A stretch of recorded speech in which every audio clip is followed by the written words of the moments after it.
નમસ્કાર, મનસુખભાઈ મંડવિયા. આ જવાચાળા વખાણ આપણે જાણવી હોય તો સૌથી સરળ રસ્તો આપણા પક્ષમાં જ છે. મહેસાણાના આપણા નીતિનભાઈ પટેલ અને આપણા માજી મુખ્યમંત્રી આનંદીબેન પટેલ કેવી રીતે 2009થી 2012 દરમિયાન મેં એક આંદોલન ચલાવ્યું હતું ડાર્ક ઝોન માટે.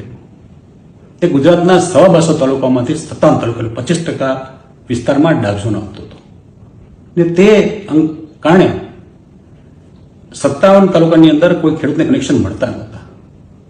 આંદોલન ચલાવ્યું, સભાઓ કરી, સંમેલનો કર્યા, પત્રિકાઓ છાપી, બુકલેટો બનાવી. 3 વર્ષના મુવમેન્ટ અંતે સરકારે 2012માં ડાર્ક ઝોન હટાવી. તે વખતમાં એના ઇરિગેશન પ્રધાન આપણે નીતિન કાકા એક વિધાનસભા ફ્લોર ઉપર જાહેરાત કરી હતી કે ડાર્ક ઝોન જે હટ્યો છે એના પાયામાં જવાહર ચાવડા છે. આ વિધાનસભા ફ્લોરમાં કાકાએ કીધું. એવી જ રીતે 2012થી 2014 દરમિયાન ગરીબો, વંચિતો, દલિતો આ બધાને ઘર ઘર ભટકવું પડતું હતું એક ફોર્મ માટે, બીપીના ફોર્મ માટે, વિધવાસના ફોર્મ માટે.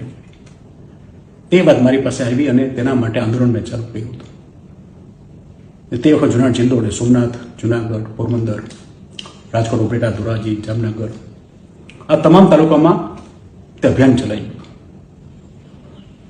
તેને કારણે જુનાગઢ જિલ્લાની અંદર 1,47,000 જેટલા ફોર્મ ભર્યા હતા. સરકારમાં સબમિટ કર્યા હતા. સરકારે કોઈ જાતનો પ્રોસેસ ન કર્યો. ન કરવાનું કારણ હતું કે તે વખતના મંત્રી શ્રી આનંદીબેન અત્યારે આપણે ગવર્નર છે, તેને હોઈકું ને જેને કારણે હું હાઈકોર્ટમાં ગયો હતો. હાઈકોર્ટે કેસ સાંભળ્યા પછી ચુકાદો આપ્યો હતો કે આ જવાચાળા દ્વારા સબમિટ થયેલા ફોર્મ 1,47,000 ઉપરાંત ટૂંકમાં 9-10 લાખ કાગળ, એક ટ્રકલોડ કાગળ મેં જમા કર્યા હતા. ત્યારે 90 દિવસમાં પ્રોસેસ કરવાની સૂચના હાઈકોર્ટે આપી હતી. જેના કારણે ઘણા ગરીબો વંચિતોને લાભ મળ્યા, વિધવાઓને સહાય મળી ગઈ.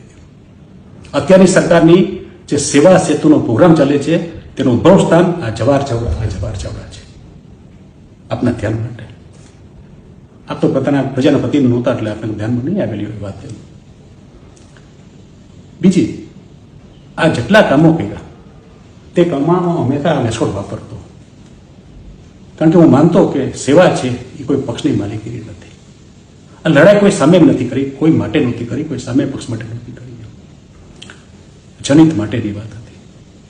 એ જનિતમાં તમે કામગીરી કરો, વિસ્તાર બહાર કરો, એની જ હું સેવા માનું છું. ને આ બધી કામગીરી સ્વખર્ચે કરેલી હતી. આપના ધ્યાન ખાતર આપનો આભારી. જવાહર ચાવડા.